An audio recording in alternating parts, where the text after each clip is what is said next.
साथियों नमस्ते। तो आज हम प्रश्नावली 3.3 के प्रश्न करेंगे और इससे पहले के जितने भी वीडियोज़ है वो सारे मैंने प्लेलिस्ट में डाल दिए हैं। तो आप प्लेलिस्ट में जाओ और सारे वीडियोज़ जो है आराम से देखो। तो यहाँ पर जो हमारा पहला प्रश्न है वो है, निम्नलिखित प्रश्नों के उत्तर देने के लिए आकृति 3.3 में दिए दंड आलेख का प्रयोग कीजिए। यानी यहाँ पर हमें एक दंड आलेख दिया है, इसको देखकर हमें इन दोनों प्रश्नों के उत्तर देने हैं। तो पहले हम ये समझते हैं कि ये दंड आलेख होता क्या है ना। तो देखो, दंड आलेख में दो अक्ष होती है। यहाँ पर जो हम ये आडी लाइन खींचते हैं ना, इसको हम एक्स अक्ष बोलते हैं, और जो खड़ी लाइन खींचते हैं इसको हम वाई अक्ष बोलते हैं। ये दोनों अक्ष जहाँ पर एक दूसरे को काटती है वहाँ पर कितना होता है, जीरो होता है। इस बिंदु को हम मूल बिंदु भी कहते हैं, है ना। अब अगर इन दोनों अक्षों पर हमें दंड आलेख बनाना है तो वो कैसे बनता है। देखो, दंड का मतलब होता है आयत। दंड का मतलब क्या होता है, आयत। यानी हमें यहाँ पर आयत बनाने हैं, और आयत बनाने की एक शर्त होती है कि सबसे पहला जो खाना होता है वो हमें छोड़ना होता है, और इस पर जितना हमें कहता है उतना हमें दंड खींचना पड़ता है, यानी एक आयत बनाना पड़ता है। अब ये बिल्डिंग जो है वो ऊपर नीचे भी होती है, जितना मान हमें दिया होता है उतना हम बिल्डिंग को बनाते हैं। ठीक है, ऐसे प्रश्न आएंगे तब इनको हम करेंगे। तो जब हम यहाँ पर जो आयत बना रहे हैं, जो बिल्डिंग बना रहे हैं, इसी को हम दंड कहते हैं, और इस आलेख को हम क्या कहते हैं, दंड आलेख कहते हैं। अब हमें यहाँ पर ध्यान देना है कि एक्स अक्ष पर क्या है और वाई अक्ष पर क्या है। तो देखो, यहाँ जो हमें दंड आलेख दिया है इसमें ये जो नीचे वाली रेखा है इसको हम क्या कहेंगे, एक्स अक्ष कहेंगे, और इस लाइन को हम क्या कहेंगे, वाई अक्ष कहेंगे। तो एक्स अक्ष पर हमें क्या दिया, एक्स अक्ष पर हमें पालतू पशु दिए हुए, जैसे सबसे पहले कुत्ता, बिल्ली, खरगोश, है ना, फिर है हैमस्टर और अन्य। तो ये सब पालतू पशु दिए हुए हैं। ऊपर दिया हुआ है विद्यार्थियों की संख्या, यानी कि कुत्ते कितने विद्यार्थी पसंद करते हैं, बिल्लियों को कितने पसंद करते हैं, खरगोश को कितने पसंद करते हैं, तो उसकी बिल्डिंग यहाँ पर बनी हुई है। अब पहला प्रश्न है, कौन सा पालतू पशु अधिक लोकप्रिय है। लोकप्रिय का मतलब जिसको सबसे ज़्यादा पसंद किया जाता है। तो यहाँ पर देखो, सबसे बड़ी बिल्डिंग किसकी है, सबसे बड़ी बिल्डिंग जो है वो बिल्लियों की है ना। और कितने विद्यार्थी उसको पसंद कर रहे हैं, तो 10 विद्यार्थी, यानी सबसे ज़्यादा विद्यार्थी जो है वो बिल्लियों को पसंद कर रहे हैं। तो हमें यहाँ पर उस पालतू जानवर का नाम लिखना है, विद्यार्थियों की संख्या नहीं लिखनी है, क्योंकि प्रश्न क्या कह रहा है, कौन सा पालतू पशु अधिक लोकप्रिय है। तो सबसे ज़्यादा लोकप्रिय कौन सा है, बिल्ली है ना। तो हम लिखेंगे बिल्ली, बिल्ली सबसे अधिक लोकप्रिय है। ये पहले प्रश्न का उत्तर हो जाएगा। फिर दूसरा प्रश्न है, कितने विद्यार्थियों का पालतू पशु कुत्ता है। तो यहाँ पर देखो, कुत्ते को पसंद करने वाले कितने विद्यार्थी है, 8 है, क्योंकि ये बिल्डिंग यहाँ 8 पर आ रही है ना। तो यहाँ पर हमें वो संख्या बतानी है कि भाई कितने विद्यार्थी जो है वो पालतू पशु कुत्ते को पसंद करते हैं। तो हम यहाँ लिखेंगे 8 विद्यार्थी का पालतू पशु कुत्ता है। तो इस प्रकार से जो है हमें ये पहला प्रश्न करना है। प्रश्न 2 है, निम्नलिखित दंड आलेख को पढ़िए जो एक पुस्तक भंडार द्वारा 5 क्रमागत वर्षों में बेची गई पुस्तकों की संख्या दर्शाती है, और आगे आने वाले प्रश्नों के उत्तर दीजिए। यानी हमें सबसे पहले इस दंड आलेख को पढ़ना है, और इसको पढ़ने के लिए हमें कैसे पढ़ना है, देखो ये जो लाइन है ये हमारी कौन सी अक्ष है, ये एक्स अक्ष है, और ऊपर वाली जो लाइन है वो हमारी क्या है, वाई अक्ष है। तो अब एक्स अक्ष में हमें क्या दे रखा है, एक्स अक्ष में हमें वर्ष दे रखे हैं, जैसे ये 1989 है, ये 1990, 91, 92 और 93। तो एक्स अक्ष पर हमें क्या दिया हुआ है, वर्ष दिया हुआ है, और वाई अक्ष पर हमें क्या दिया है, पुस्तकों की संख्या दी है। तो सबसे पहले ये जो बिल्डिंगें हैं, है ना, जो हमें वर्ष की बिल्डिंगें दी हुई है, कौन से वर्ष में कितनी पुस्तकें हैं, इसको हम देख लेते हैं, है ना। तो सबसे पहले देखो, 1989 में पुस्तकों की जो संख्या है वो कितनी होगी। तो इसके लिए यहाँ देखो स्पष्ट नहीं लिखा हुआ है, तो हमें स्केल का सहारा लेना पड़ेगा। तो अब देखो यहाँ पर अगर मैं इस बिल्डिंग को इससे मिलाता हूँ तो यहाँ आपको क्या देखने का मिलता है कि भाई ये जो बिल्डिंग है वो 200 से कम है। अब ये 200 से कितनी कम हो सकती है? तो देखो यहाँ अगर मैं नोटिस करूँ तो 100 से 200 कितने कदम पर गया? 10 कदम पर गया, है ना भाई। 110, 120, 130, 140, 50, 60, 70 और ये जो पॉइंट है वो 80 पर आ रहा है ना। यानी ये 180 कितना हो सकता है? 180 हो सकता है। तो 1989 में 180 पुस्तकें लगभग जो है वो थी। फिर अगर मैं 1990 की बात करूँ तो ये बिल्डिंग कहाँ जा रही है? देखो ये बिल्डिंग जो है आपकी यहाँ पर आ रही है ना, यहाँ पर। अब देखो ये भाग थोड़ा छोटा है, ये भाग इससे थोड़ा बड़ा दिखता है, तो ये लगभग कितनी हो सकती है? तो देखो ये 500 से कम है, 400 से ज़्यादा है, बीचों बीच में कितनी होगी? 450 होगी, लेकिन 450 से तो ये ज़्यादा है, तो लगभग कितनी हो सकती है? 475 हो सकती है। तो यहाँ पर 1990 में कितनी पुस्तकें होंगी? 475 पुस्तकें होंगी। इसी प्रकार मैं 1991 की बिल्डिंग देखता हूँ तो यहाँ पर लगभग कितनी पुस्तकें हैं? तो यहाँ पर तो ये सीधा 300 पर आ रहा है ना। तो यहाँ पुस्तकों की संख्या कितनी आ रही है? 300 आ रही है। अगर मैं 1992 को देखता हूँ, है ना, तो यहाँ लगभग कितनी बिल्डिंगें हो सकती है, यानी कितनी पुस्तकें हो सकती है? तो यहाँ पर 200 से ज़्यादा है ना। कितनी हो सकती है ये? लगभग 225 हो सकती है। तो मैं 225 लिख देता हूँ। फिर 1993 में देखो तो ये जो बिल्डिंग है वो सीधी कहाँ टच हो रही है? तो ये तो आपकी सीधी जो है 600 से थोड़ी नीचे टच हो रही है ना, यानी थोड़ी सी नीचे। यानी कितनी हो सकती है? तो लगभग 600 हो सकती है, क्योंकि ये 600 पर सीधी टच हो रही है ना। 600 या फिर 590 इसके आसपास ये हो सकती है। तो हमने इसको लगभग पता कर लिया है कि कौन सी पुस्तक कितनी हो सकती है। अब इनका हम उत्तर देते हैं। तो यहाँ पहला प्रश्न है, वर्षों 1989, 1990 और 1992 में से प्रत्येक में लगभग कितनी पुस्तकें बेची गई? तो यहाँ पर सबसे पहले हमें बताना है कि जो सन 1989 है ना, इसमें कितनी पुस्तकें बेची गई? तो 1989 में यहाँ कितनी बिल्डिंग आ रही है भाई? 180 की बिल्डिंग आ रही है। तो यहाँ हम कह सकते हैं कि 1989 में 180 पुस्तकें बेची गई, है ना। फिर हमें बताना है सन 1990 का। तो सन 1990 में कितनी पुस्तकें बेची गई? तो देखो यहाँ 1990 में यहाँ ये जो है कहाँ पर आ रहा है? 475 पर आ रहा है। तो हम कहेंगे भाई 475 पुस्तकें बेची गई। फिर यहाँ तीसरा, है ना, ये पहले का उत्तर है, पहले का तीसरे में क्या है? 1992 में कितनी पुस्तकें बेची गई? देखो 1992 की बिल्डिंग में यहाँ कितने आ रहा है? 225। तो सन 1992 में कितनी? 225 पुस्तकें बेची गई। तो ये पहले का उत्तर हो गया। अब हम इस दूसरे प्रश्न को करते हैं। तो दूसरा प्रश्न हमारा कह रहा है, किस वर्ष में लगभग 475 पुस्तकें बेची गई और किस वर्ष में लगभग 225 पुस्तकें बेची गई? तो देखो 475 पुस्तकें यहाँ आ रही है और ये कौन सी बिल्डिंग है? 1990 की। तो 1990 में 475 पुस्तकें बेची गई, है ना, पुस्तकें बेची गई। और फिर कौन सा सन यहाँ पर? 225। तो 225 कब पुस्तकें बेची गई? तो ये हमारा सन था 1992। तो यहाँ लिखेंगे 1992 में 225 पुस्तकें बेची गई। फिर तीसरा प्रश्न है, किन वर्षों में 250 से कम पुस्तकें बेची गई? तो देखो यहाँ पर 250 की बिल्डिंग में से कम होना चाहिए। तो ये जो बिल्डिंग है हमारी कितनी है? 180 है, ये 250 से कम है। फिर देखो और कौन सी बिल्डिंग है? देखो ये वाली बिल्डिंग भी कितनी है? 250 से कम है ना। यानी 89 और 92 इन दोनों सन में पुस्तकें 250 से कम बिकी है। तो तीसरे प्रश्न का उत्तर लिखेंगे, सन 1989 व 1992 में पुस्तकें 250 से कम बिकी। तो ये तीसरे प्रश्न का उत्तर हो गया। अब चौथा प्रश्न देखो, क्या आप स्पष्ट कर सकते हैं कि आप वर्ष 1989 में बेची गई पुस्तकों का आकलन किस प्रकार करेंगे?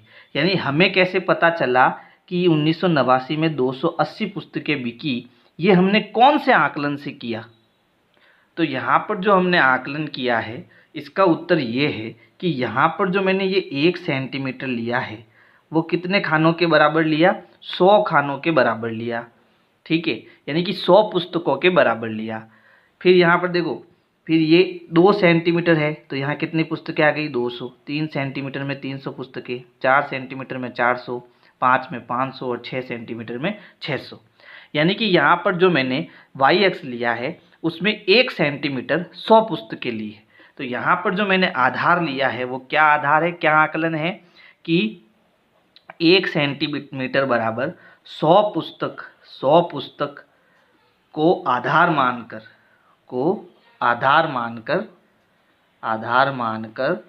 आकलन किया।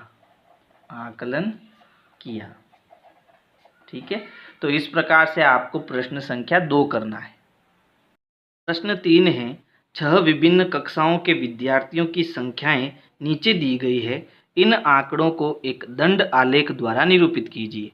यानी कि 6 अलग अलग कक्षाएं हैं, उनमें कितने कितने विद्यार्थी है इसकी सारणी हमें दी हुई है और इस सारणी से हमें क्या करना है? एक दंड आलेख बनाना है। ठीक है, यानी कि ग्राफ में हमें एक दंड आलेख खींचना है। अब इसमें देखो, इस तरफ हमें कक्षा 5वीं, 6वीं, 7वीं, 8वीं, 9वीं और 10वीं दी हुई है। 5वीं कक्षा में कुल कितने विद्यार्थी है? 135, 6ठी क्लास में 120, 7वीं में 95, तो ऐसे बच्चों की संख्या दी हुई है। अब सबसे पहले यहाँ पर हमें क्या करना है? दंड आलेख बनाना है। तो सबसे पहले हम दंड आलेख बनाते हैं, फिर इन प्रश्नों के हम उत्तर देंगे, है ना। तो देखो, दंड आलेख बनाने के लिए सबसे पहला काम हमारा है एक्स अक्ष और वाई अक्ष को खींचना। ये बात मैंने आपको पहले भी बताई है कि जो भी हम ग्राफ पढ़ते हैं उसमें सबसे पहले हम क्या करते हैं? एक्स अक्ष खींचते हैं, फिर उसके बाद ऊर्ध्वाधर रेखा वाई अक्ष खींचते हैं, और ये दोनों अक्ष जहाँ पर एक दूसरे को कट करती है उस बिंदु को हम क्या कहते हैं? जीरो कहते हैं, है ना, जीरो बिंदु कहते हैं। अब हमें क्या करना है? यहाँ पर दंड आलेख बनाना है। तो इसके लिए सब यहाँ पर एक्स अक्ष और वाई अक्ष पर मुझे कुछ पैमाना लेना पड़ेगा। पैमाने का मतलब है कि जो हमें यहाँ पर सारणी दी हुई है प्रश्न के अंदर, है ना, तो सबसे ऊपर वाला जो खाना है वो हमारा एक्स अक्ष का खाना होगा और नीचे वाला जो खाना है वो हमारा वाई अक्ष का खाना होगा। यानी कि यहाँ पर अगर मुझे पैमाना लेना है तो यहाँ पर देखो बहुत सारे खाने दिए हुए हैं। जैसे एक्स अक्ष पर भी खाने हैं, देखो ये खाने सब एक्स अक्ष के खाने हैं, ऊपर की तरफ जो खाने हैं वो वाई अक्ष के खाने हैं। तो हमें पैमाना कैसे लेना है उसको समझना पड़ेगा। तो इसके लिए हमें सबसे पहले सारणी को देखना है ना। सारणी में देखो, एक्स अक्ष पर हमें कक्षाएं लिखनी है, जैसे 5वीं कक्षा, 6ठी कक्षा, 7वीं, 8वीं, 9वीं और 10वीं। ये कक्षाएं हमें किस अक्ष पर लिखनी है? एक्स अक्ष पर लिखनी है। और वाई अक्ष पर हमें क्या लिखना है? विद्यार्थियों की संख्या लिखनी है। लेकिन देखो, विद्यार्थी की संख्या, यहाँ पर जो हमारा पहला प्रश्न है वो क्या है? आप स्केल किस प्रकार चुनेंगे? स्केल का मतलब होता है पैमाना। तो हमें जो पैमाना चुनना है वो वाई अक्ष पर ये जो संख्याएं दे रखी है उनको देखकर चुनना है। तो यहाँ पर देखो, सबसे अधिक संख्या है 135 और सबसे कम संख्या है 80। तो हमें एक जो खाना है, यहाँ पर देखो यहाँ खाने दिए हुए हैं ना, हम ये एक खाना इस प्रकार चुनेंगे कि ये सारी संख्याएं हमारी क्या हो जाए? कवर हो जाए। तो देखो, अगर मैं एक खाना 10 का लेता हूँ, यानी यहाँ 0 से 10, तो अगर मैं एक खाना 10 का लेता हूँ तो क्या मुझे 140 तक खाने नहीं मिल जाएंगे? 140 तक खाने आराम से मिल जाएंगे। और फिर ये सारी संख्याएं मैं आराम से जो है यहाँ पर ग्राफ में यूज कर सकता हूँ। तो सबसे पहले प्रश्न का जो उत्तर है कि भाई आप स्केल किस प्रकार चुनेंगे, तो एक्स अक्ष पर एक खाना हमारी क्या हो जाएगी? कक्षा हो जाएगी, और वाई अक्ष पर एक खाना हमारी क्या हो जाएगी? विद्यार्थियों की संख्या हो जाएगी। और कितने विद्यार्थी? 10 विद्यार्थी। ऐसा करने से हमारा ग्राफ काफ़ी हद तक सरल हो जाएगा, है ना। तो सबसे पहले हमें क्या लेना है? पैमाना लेना है। पैमाना आपको यहाँ पर ऊपर लिखना है, और पैमाने में आपको क्या लिखना है वो भी बता देता हूँ। आपको लिखना है एक्स अक्ष पर एक खाना, आपको क्या लेना है? एक कक्षा लेनी है, एक कक्षा। जैसे 5वीं कक्षा हो सकती है, 6ठी कक्षा हो सकती है ना, तो एक खाना एक कक्षा को बताएगा। और वाई अक्ष पर जो आपको एक खाना लेना है, ठीक है, वो कितने विद्यार्थी लेने हैं? 10 विद्यार्थी लेने हैं। बात समझ में आ गई।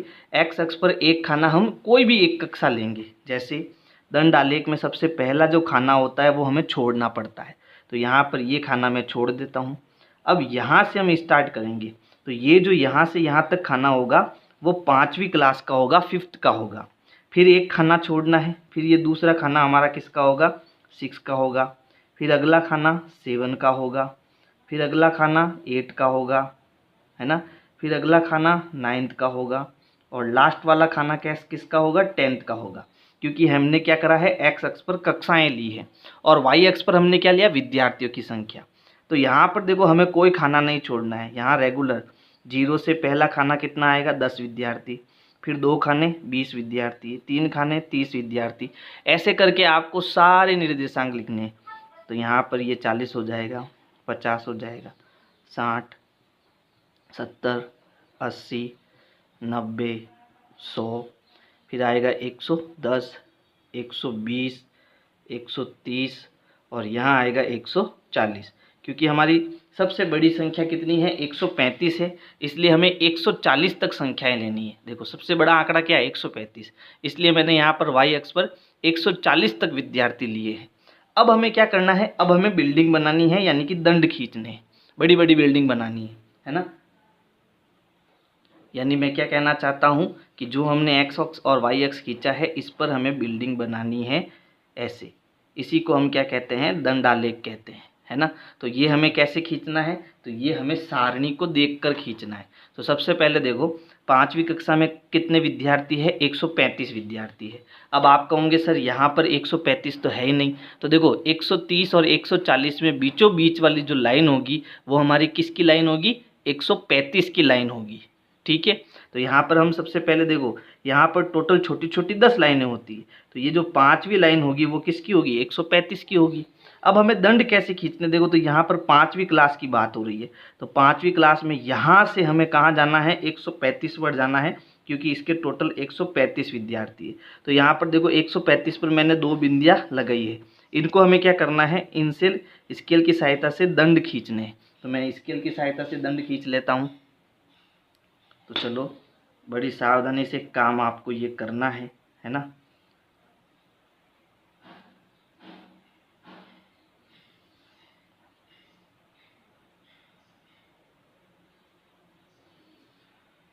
ये हमारा कक्षा 5 का दंड हो गया। फिर कक्षा 6 में कितने विद्यार्थी है, तो देखो यहाँ पर कक्षा 6 में 120 विद्यार्थी है। तो 6 का क्लास के लिए हमें कहाँ पर जाना है, 120 तक जाना है। तो देखो ये हमारा 120 है, तो ये 6 क्लास है, 6 क्लास के लिए आपको कहाँ जाना है, 120। तो यहाँ पर मैं 2 बिंदियाँ बना देता हूँ। 2 बिंदियों का मतलब ये है कि यहाँ पर इसको मुझे इससे मिलाना है और इसको इससे मिलाना है।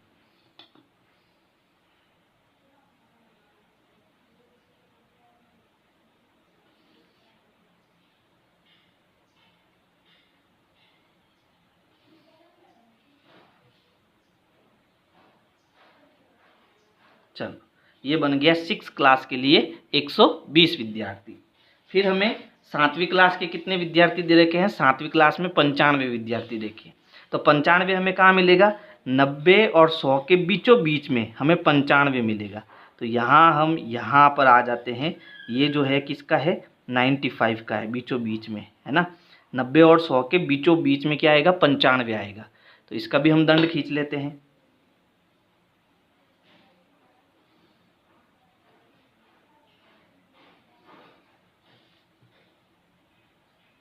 तो 7वीं क्लास में कितने छात्र हो गए, 95 छात्र हो गए। फिर देखो 8वीं क्लास में कितने बच्चे हैं, तो 8वीं क्लास में टोटल 100 बच्चे हैं, तो हमें 100 तक जाना है। तो ये देखो ये हो गई 8वीं क्लास और 100 यहाँ पर है, यानी यहाँ पर हमें क्या करना है, बिल्डिंग बनानी है। ये बन गई हमारी अगली बिल्डिंग, ठीक है। फिर 9th क्लास में है 90 बच्चे, तो 90 कहाँ है, देखो यहाँ पर है 90, है ना। तो यहाँ पर हम क्या करेंगे, बिल्डिंग बनाएंगे।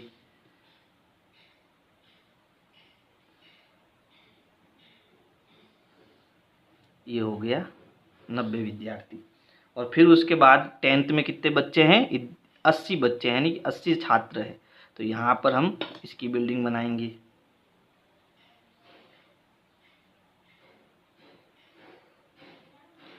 तो इस प्रकार से जो है आपको दंड आलेख बनाना है। ठीक है, बात समझ में आ गई कैसे बनाना है दंड आलेख।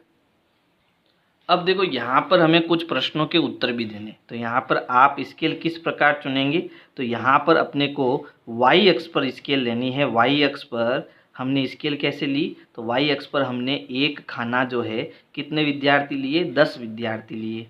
तो ये हमारा पहले प्रश्न का उत्तर हो जाएगा।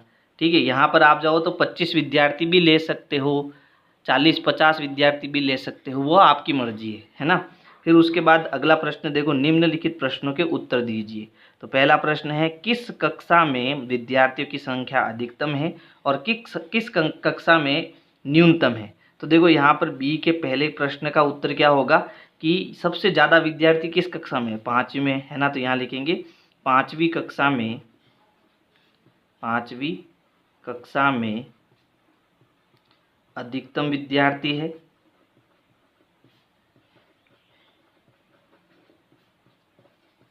जबकि सबसे कम विद्यार्थी किस में है, 10वीं में। जबकि सबसे न्यूनतम विद्यार्थी 10वीं में है। ये बी का फर्स्ट हो गया। अब सेकंड देखो, सेकंड क्या है, कक्षा 6 के विद्यार्थियों की संख्या का कक्षा 8 के विद्यार्थियों की संख्या से अनुपात ज्ञात कीजिए। अनुपात का मतलब होता है भाग देना। तो हमें 6 के कितने विद्यार्थी है, 120। तो हम क्या करेंगे, 120 में 8वीं कक्षा में कितने विद्यार्थी है, तो 8वीं में 100 विद्यार्थी है। तो 120 में हम 100 का भाग देंगे, तो यहाँ 1 0 से 1 0 कटेगा। अब देखो दोनों में 2 का पहाड़ा है, तो 2 से काटेंगे, 2 छंग 12, 2 पंजे 10, तो ये हमें मिला 6/5। अब इसका हमें क्या बताना है, अनुपात बताना है। तो इसको हम ऐसे लिखेंगे 6:5, यानी बट्टे के ऊपर 6 जो है वो अनुपात के आगे आएगा और बट्टे के नीचे 5 जो है वो अनुपात के पीछे आ जाएगा। ये हमारा आंसर हो जाएगा। तो इस प्रकार से आपको प्रश्न संख्या 3 करना है। प्रश्न 4 है, एक विद्यार्थी के प्रथम सत्र और द्वितीय सत्र का प्रदर्शन दिया हुआ है। एक उपयुक्त स्केल चुनकर एक दोहरा दंड आलेख खींचिए और दिए गए प्रश्नों के उत्तर दीजिए। तो अब की बार जो है हमें यहाँ पर 2 सत्र दिए हैं, यानी कि अलग अलग सत्र, पहले साल और दूसरे साल के एक छात्र के जो अलग अलग विषय है उनका प्रदर्शन दिया हुआ है। जैसे पहले सत्र में 100 में से अंग्रेजी में उस लड़के के 67 नंबर आए, है ना, जबकि दूसरे सत्र में उसके कितने आए, 70 नंबर आए, यानी कि पहले सत्र से 3 नंबर ज़्यादा आए। तो जब हमें दोहरे दंड आलेख खींचने पड़ते, देखो यहाँ पर है दोहरा दंड आलेख, तो इसके लिए हमें क्या करना है, तो ये सेम ऐसा ही है, दंड आलेख के जैसा ही है, बस थोड़ा सा अंतर है, इसको समझना। जैसे देखो दंड आलेख में हम क्या करते थे, दंड आलेख में हम एक एक दंड खींचते थे, एक एक बिल्डिंग बनाते थे। अब हमें यहाँ 2-2 बिल्डिंग बनानी है एक साथ। जैसे ये पहले सत्र की बिल्डिंग हो गई, दूसरी सत्र की इसकी जस्ट पास में बनानी है, दूसरी सत्र की बिल्डिंग जो है जस्ट पास में बनानी है। ऐसे हमें जो है बिल्डिंगें बनानी है ना, पहले सत्र और दूसरे सत्र की। इसमें ध्यान क्या रखना है, इसमें ध्यान ये रखना है कि पहला खाना खाली छोड़ना है, फिर जब हम 2 बिल्डिंग बना देंगे तो अगला खाना हमारा खाली छोड़ना है। इसमें ये हमें चीज़ ध्यान रखनी है। ठीक है, तो सबसे पहले देखो यहाँ पर हमें पैमाना क्या लेना है, तो x, यानी ये जो पहला खाना है वो तो x अक्ष के लिए आएगा और उसमें क्या लिखने हैं, हमें विषय लिखने हैं। तो इसमें तो हमें पैमाना लेने की ज़रूरत नहीं है। ये दोनों खाने जो है हमारे y अक्ष के हैं। तो अब इनको देखो, सबसे बड़ा आंकड़ा क्या है, तो सबसे बड़ा आंकड़ा यहाँ पर है 95। और सबसे छोटा आंकड़ा देखो, तो सबसे छोटा आंकड़ा जो है यहाँ पर है 65। तो हमें ऐसे कौन सा पैमाना ले जो हम इसको बड़ी आसानी से आलेख खींच सके। तो यहाँ पर जो अंक है वो हम एक खाना जो है, एक खाना वो ले लेते हैं 10 अंक के बराबर, इसके बराबर 10 अंक के बराबर ले लेते हैं। क्यों, क्योंकि अब यहाँ पर देखो 67 है, 72 है, 88 है।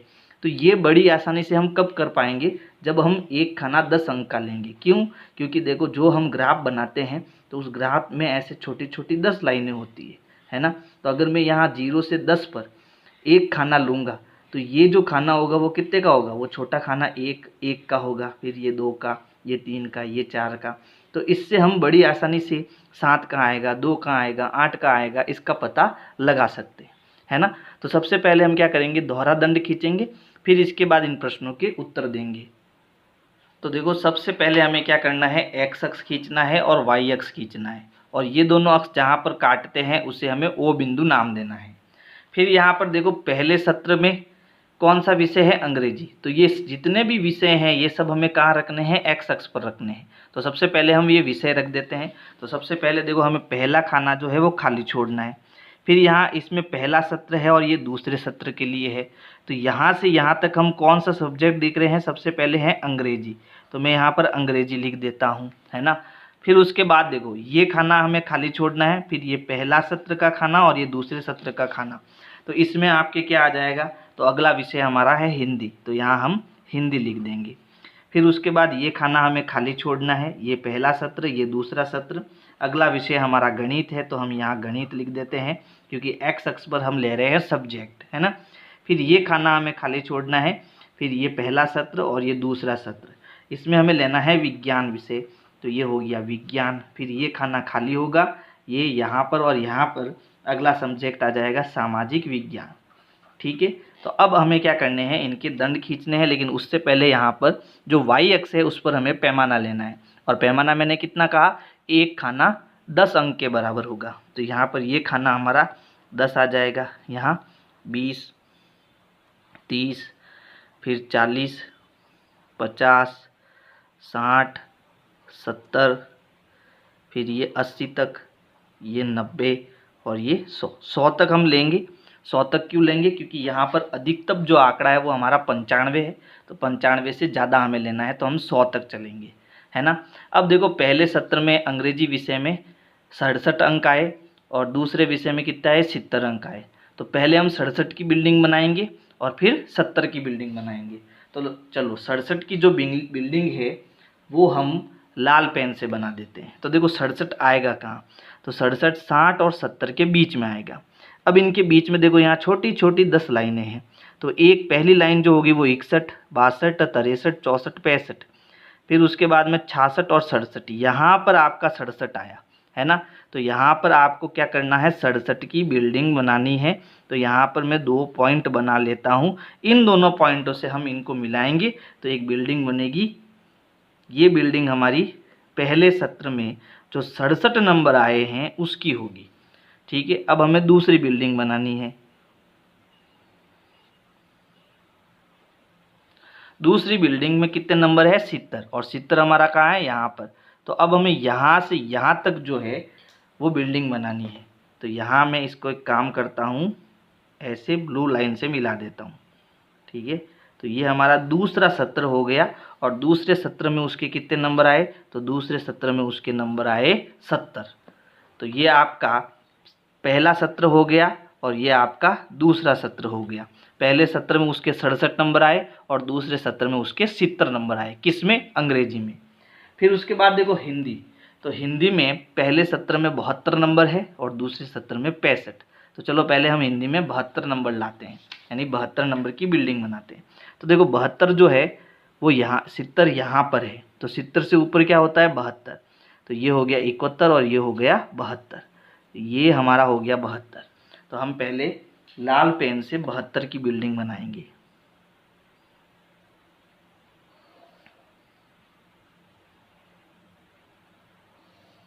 ठीक है, ये अपना बन गया 72। अब हम दूसरे सत्र में कितने नंबर आए उसके, तो दूसरे सत्र में आए 65 नंबर। तो अब 65 की बिल्डिंग बनाएंगे। तो देखो 60 और 70 के बीचों बीच होता है 65, यानी यहाँ पर क्या होगा, 65 होगा।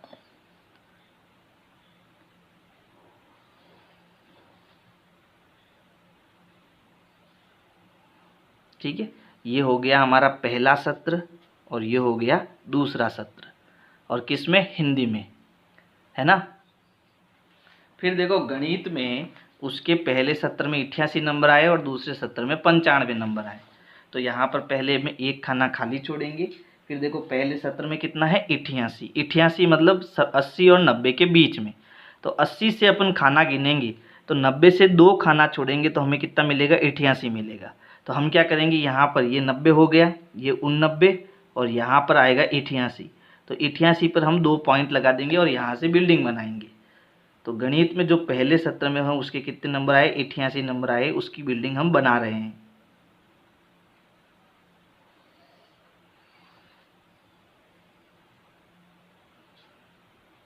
तो ये पहला सत्र हो गया। दूसरे सत्र में उसके कितने नंबर आएगा 95, यानी कि 90 और 100 के बीचों बीच में क्या आएगा 95 आएगा, और ये 95 हमें यहाँ मिलेगा। तो दूसरे सत्र की बिल्डिंग हम बना लेते हैं।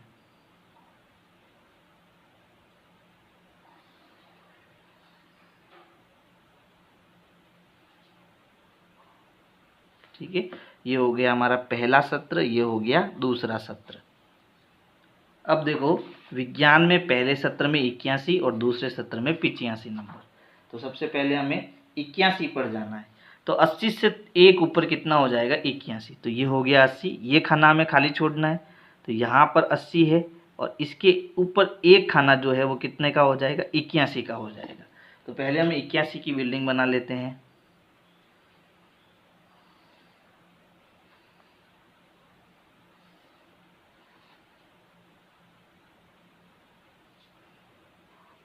ठीक है, फिर दूसरे सत्र में उसके कितने नंबर आए 85। 85 कहाँ मिलेगा 80 और 90 के बीचों बीच में। तो ये है बीचों बीच यहाँ पर। ठीक है, यहाँ पर हम दूसरे सत्र की बिल्डिंग बना लेते हैं।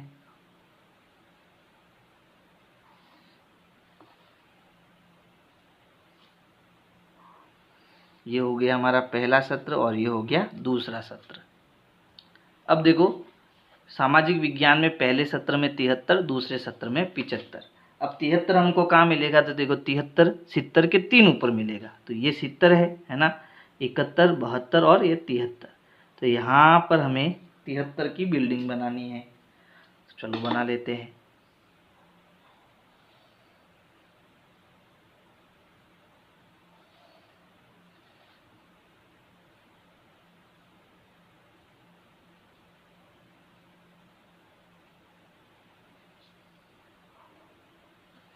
ठीक है, ये पहले सत्र की होगी। और दूसरे सत्र में कितना है 75। 75 कहाँ आएगा 70 और 80 के बीचों बीच, यानी यहाँ पर। ठीक है,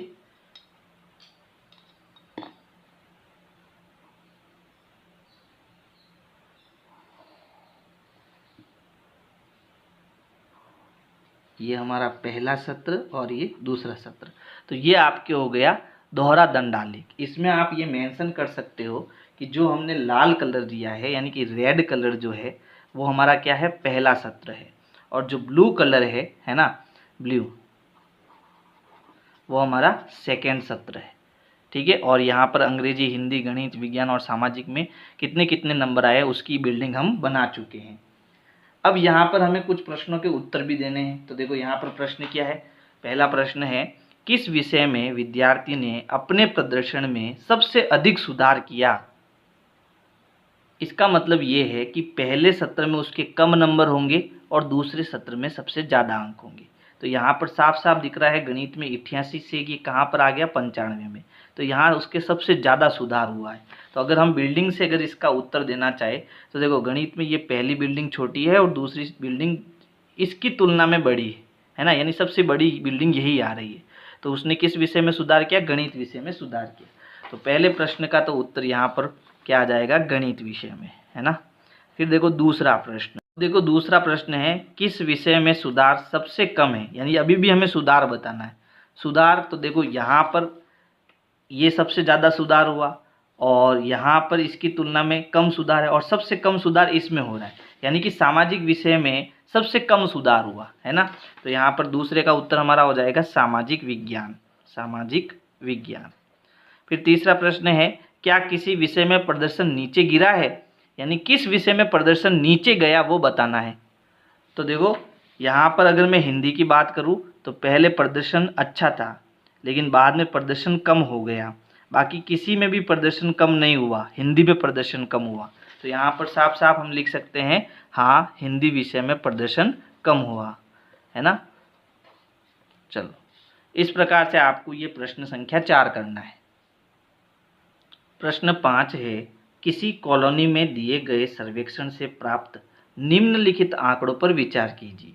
यानी कि यहाँ पर एक सर्वे हुआ है और उसमें यहाँ पर देखो सारणी बनाई हुई है कि एक्स अक्ष जो है आपकी उस पर पसंदीदा खेल है, यानी लोग कौन कौन से खेल पसंद करते हैं। तो कुछ लोग क्रिकेट पसंद करते हैं, कुछ बास्केटबॉल पसंद करते हैं, कुछ तैरना, हॉकी और खेलकूद पसंद करते हैं। तो यहाँ पर देखना और भाग लेना, मतलब देखने वाले कौन पसंद कर रहे हैं और भाग लेने वाले कौन पसंद कर रहे हैं, तो उसका हमें दोहरा दंड आलेख बनाना है ना। जैसे हमने पहला सत्र और दूसरे सत्र वाला आलेख बनाया था, तो इसमें देखने वाले कितने हैं और भाग लेने वाले कितने हैं, उन दोनों का यहाँ पर हमें वाई अक्ष पर क्या बनाना है, दंड आलेख बनाना है। तो यहाँ पर अगर मैं वाई अक्ष की बात करता हूँ तो यहाँ पर देखो सबसे बड़ा आंकड़ा क्या है, 1240 है। और सबसे छोटा आंकड़ा देखो तो सबसे छोटा आंकड़ा यहाँ पर मुझे दिख रहा है 105 का। तो हम ऐसा कौन सा पैमाना ले कि हमारा उत्तर आ जाए। तो देखो अगर मैं वाई अक्ष पर स्केल यानी कि पैमाना क्या लूँ, तो सबसे बढ़िया है कि एक खाना हम क्या ले लेते हैं, एक खाना जो है वो 100 व्यक्तियों को ले लेते हैं। यानी कौन पसंद करता है देखने में और भाग लेने में, उसमें मैंने कितने व्यक्ति ले लिए, 100। 100 क्यों लिया, क्योंकि अब संख्या देखो कहाँ जा रही है, 1240 पर जा रही है। तो 1240 तो हमारे पास कोई खाने होने वाले हैं नहीं, तो इसलिए हम एक खाना जो है वो 100 व्यक्ति मान लेते हैं। और हम जानते हैं कि जो एक खाना होता है उसमें छोटी छोटी लाइनें होती है 10। तो इसमें ये जो छोटी लाइन होगी वो कितने की होगी, 10 के बराबर होगी। तब जाके यहाँ 10 छोटी छोटी लाइनें कितनी बनेगी, 100 बनेगी। बात समझ में आ गई। तो सबसे पहले हम यहाँ पर दोहरा दंड आलेख बना लेते हैं। तो यहाँ पर देखो एक्स अक्ष और वाई अक्ष मैंने पहले से खींच ली है, और यहाँ पर मैंने 100 से लगाकर 1300 तक जो है पॉइंट लगा दिए हैं, है ना। फिर हमें अब दोहरा दंड आलेख बनाना है। तो एक्स अक्ष पर देखो हमें क्या दिया, हमें खेल दिए। तो मैंने यहाँ क्रिकेट, बास्केटबॉल यहाँ पर देखो एक्स अक्ष पर लिख दिए हैं। इसमें हमने कैसे लिखना है, पहला खाना खाली छोड़ना है, फिर दूसरा खाना जो होगा वो देखने वालों का होगा, और इसके आगे वाला खाना भाग लेने वाला का होगा, है ना। यानी यहाँ पर मुझे बिल्डिंगें बनानी है, अलग अलग बिल्डिंगें। तो यहाँ पर देखो जो देखने वाले हैं, है ना, वो कितने व्यक्ति हैं, 1240, और भाग लेने वाले कितने हैं, 620। तो सबसे पहले देखने वाले हमें कहाँ पर जाने हैं, 1200 से आगे जाने हैं, है ना। और 1200 के कितने आगे जाने हैं, तो देखो जैसे ये खाना है आपका, तो यहाँ पर मान लो 1200 है, तो ये छोटी लाइन होगी वो 1210 की, 1220, 1230 और 1240। यानी चौथी जो लाइन होगी वो हमारी 1240 की होगी। ठीक है, तो यहाँ पर देखो ये 1200 हो गया। अब 1200 के आगे मुझे जाना है ना। तो देखो 1200 के आगे ये 10, 20, 30 और ये 40, यानी लगभग पांचवी लाइन के नीचे आएगा यहाँ पर। ठीक है, तो सबसे पहले हम इसका दंड खींच लेते हैं। ये सबसे बड़ा दंड है, ये सबसे बड़ी बिल्डिंग है। तो इसको भी मैं लाल स्केच से खींच लेता हूँ।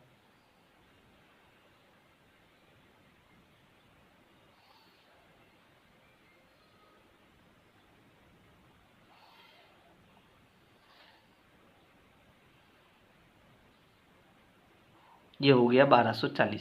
ये कौन है, ये देखने वाले, है ना, देखने वाले। अब भाग लेने वाले वो कितने हैं, तो वो केवल 620 ही है। क्रिकेट को देखने वाले 1240 है, लेकिन भाग लेने वाले कितने हैं, 620 है। 620 ऐसे व्यक्ति है जो खेलते हैं खुद, है ना। तो हमें 600 से 2 कदम ऊपर जाना है। तो ये 600 हो गया। फिर उसके बाद हम 600, ये पहली लाइन 610, ये 620। तो यहाँ पर हम 620 की बिल्डिंग बनाएंगे। तो देखो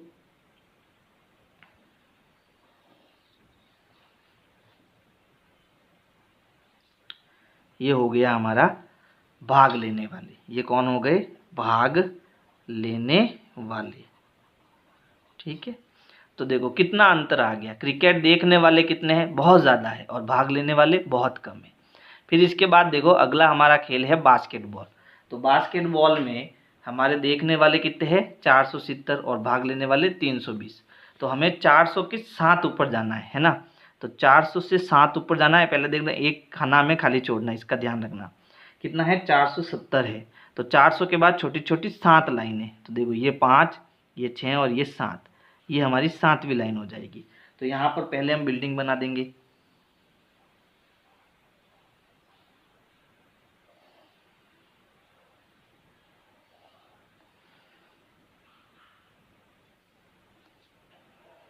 ये हो गया 470, यानी कि 400 के बाद ये छोटी छोटी 7 लाइनें। तो 7 लाइनें मतलब 70 हो जाएगा, और 470 बन जाएगा। फिर इसमें भाग लेने वाले हैं 320। तो 320 का मतलब 300 से 2 कदम ऊपर। तो ये 1 और ये 2, यानी लगभग यहाँ पर हमें जो है दंड खींचना है।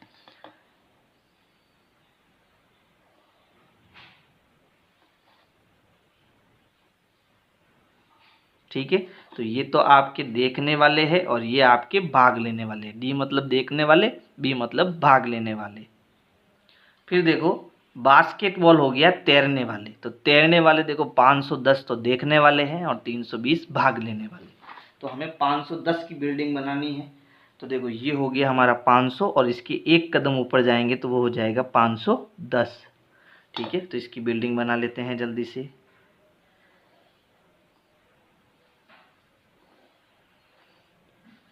ये हो गया 510, है ना। अब इसमें तैरने वाले कितने हैं? 320। तो 320 यानी 300 से 2 कदम ऊपर, ये हो गया 300 और यहाँ हो जाएगा 320। ठीक है, चलो इसकी बिल्डिंग बना लेते हैं।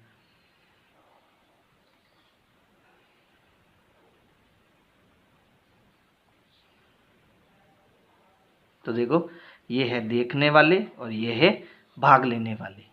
फिर अगला है हॉकी। तो हॉकी में देखो यहाँ पर भाग लेने वाले 430 है जबकि खेलने वाले 250 ही है। तो भाग लेने वाले यहाँ पर 430 कर लेते हैं। 400 से 3 कदम ऊपर हमें जाना है, ये 1 2 और ये 3, ये हो गया 430। ठीक है,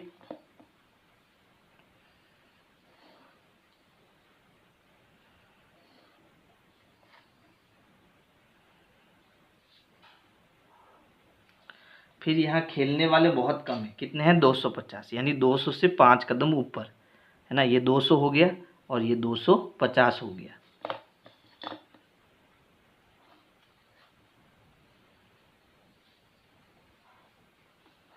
ये है देखने वाले और ये है भाग लेने वाले।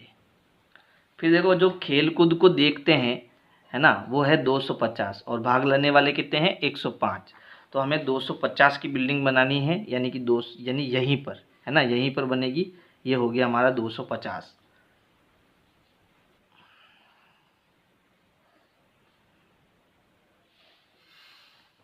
अब यहाँ जो इसको देखने वाले वो तो बहुत कम है, वो कितने हैं? 105 ही है, यानी कि 100 के 5 कदम ऊपर, सॉरी 105 है, यानी लगभग आप 100 ही मानो इसको, है ना। क्योंकि हम 110 बना सकते हैं तो 110 तो ज़्यादा हो जाएंगे। तो लगभग 100 से थोड़ा सा ऊपर आप बना लो। मतलब आपको क्या करना है? 100 और 110 के बीचों बीच में। तो यहाँ पर बीचों बीच में मैंने पॉइंट लगा दिया। ठीक है, अब इसको मिला देते हैं।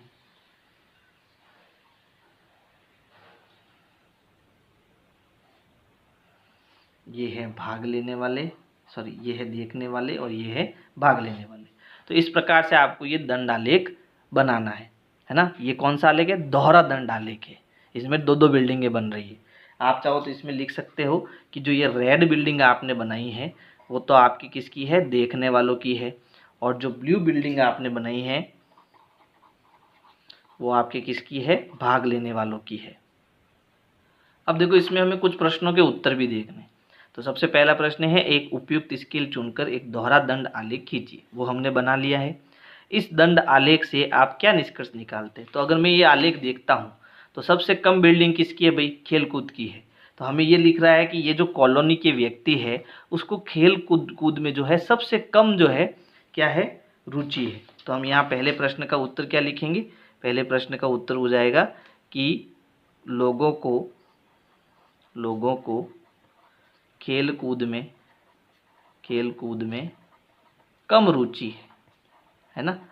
ये हमारे पहले प्रश्न का उत्तर हो जाएगा। फिर दूसरा है, कौन सा खेल अधिक लोकप्रिय है? तो साफ साफ दिख रहा है सबसे बड़ी बिल्डिंग किसकी है? क्रिकेट की। तो यहाँ पर दूसरे का उत्तर हो जाएगा सबसे लोकप्रिय जो खेल है वो क्रिकेट है ना। फिर तीसरा है, खेलों को देखना अधिक पसंद किया जाता है या उनमें भाग लेना? तो सीधा सीधा देख लो आप, देखने वालों की बिल्डिंग सबसे ज़्यादा है, भाग लेने वालों की बिल्डिंग इनकी क्या है? सबकी कम है। तो यहाँ पर सीधा सीधा हम कह सकते हैं कि देखने वालों की संख्या ज़्यादा है, देखने वाले ज़्यादा है। ठीक है, तो इस प्रकार से आपकी ये पांचवें प्रश्न का उत्तर हो जाएगा। प्रश्न 6 है, इस अध्याय के प्रारंभ में दिए हुए विभिन्न नगरों के न्यूनतम और अधिकतम तापमानों के आंकड़े सारणी 3.1 को लीजिए इन आंकड़ों का एक दोहरा दंड आलेख खींचकर निम्नलिखित प्रश्नों के उत्तर दीजिए। यानी कि हमारे चैप्टर के स्टार्टिंग में एक हमें सारणी दी हुई है जिसमें हमें बहुत सारे नगर दिए हैं और इनके उच्चतम ताप और न्यूनतम ताप दिए हैं। यानी कि अहमदाबाद जो है, अगर वहाँ पर एक दिन की उच्चतम तापमान की बात करें तो अधिकतम तापमान उसका 38 डिग्री सेंटीग्रेड होता है, जबकि ठंडा कितना होता है, यानी न्यूनतम तापमान उसका होता है 29 डिग्री सेंटीग्रेड। तो अधिकतम और न्यूनतम ये तापमान दिए हुए हैं और हमें यहाँ से क्या करना है, हमें इन प्रश्नों के उत्तर देने हैं। ठीक है, सबसे पहले हमें एक दोहरा दंड आलेख बनाना है। तो दोहरा दंड आलेख कैसे बनाते हैं वो मैं बता चुका हूँ। तो अब ये प्रश्न आपके लिए है, आपको इसका दोहरा दंड आलेख बताना है। और जब आपका दंड आलेख बन जाता है तो आप कमेंट करके ज़रूर बताना सर मैंने इसको कर दिया है ना। और वीडियो अच्छा लगे तो लाइक भी कर देना। अब हम इन प्रश्नों के उत्तर देते हैं। सबसे पहला प्रश्न है, दी हुई तिथि पर किस नगर के न्यूनतम और अधिकतम तापमान का अंतर सबसे अधिक है। यानी हमें सारणी देखनी है और सारणी देखकर ये बताना है या फिर ग्राफ देखकर ये बताना है किसकी बिल्डिंग ज़्यादा बड़ी है और कितनी बिल्डिंग सबसे छोटी है, यानी उसका अंतर सबसे ज़्यादा किस में आ रहा है। तो यहाँ पर देखो, जो जम्मू है उसका अधिकतम तापमान जो है वो 41 डिग्री सेंटीग्रेड है और न्यूनतम तापमान 26 डिग्री सेंटीग्रेड है। तो अगर मैं 41 में से 26 घटाऊंगा तो इसका अंतर कितना आएगा, 15 डिग्री सेंटीग्रेड आएगा, वो जो कि सबसे ज़्यादा है ना, इन सब में सबसे ज़्यादा है। तो हमारा उत्तर हो जाएगा सबसे अधिक अंतर जो है वो जम्मू में है, कितना है, 15 डिग्री सेंटीग्रेड है। फिर दूसरा है, कौन सा नगर सबसे गर्म है और कौन सा नगर सबसे ठंडा है। तो यहाँ पर देखो सबसे ज़्यादा तापमान कहाँ आ रहा है, सबसे ज़्यादा तापमान जम्मू में आ रहा है ना। तो जम्मू सबसे गर्म है। अब देखो सबसे कम तापमान कहाँ आ रहा है, तो सबसे कम तापमान यहाँ आ रहा है 21 डिग्री सेंटीग्रेड, वो कहाँ आ रहा है, बेंगलोर में। तो इसका मतलब हमारा उत्तर क्या हो जाएगा, जम्मू सबसे गर्म, बेंगलोर सबसे ठंडा है। ठीक है। फिर अब अगला प्रश्न है, ऐसे दो नगर के नाम लिखिए जिनमें से एक का अधिकतम तापमान दूसरे के न्यूनतम तापमान से कम था, है ना। यानी हमें ऐसे दो नगर के नाम लिखने हैं जिसका अधिकतम तापमान, यानी देखो बेंगलोर का अगर मैं अधिकतम तापमान पकड़ूं, है ना, अब मुझे वो दो ऐसे नगर पकड़ने हैं जिनका न्यूनतम तापमान जो है वो इससे भी ज़्यादा है। तो 28 से ज़्यादा अगर मैं यहाँ पर देखूँ तो एक तो ये 29 आ रहा है ना, और यहाँ पर भी देखो 29 आ रहा है। तो अहमदाबाद और ये जो दिल्ली है ना, इन दोनों का तापमान जो बेंगलोर है उसके उच्चतम तापमान के इनके न्यूनतम तापमान से भी ज़्यादा है ना।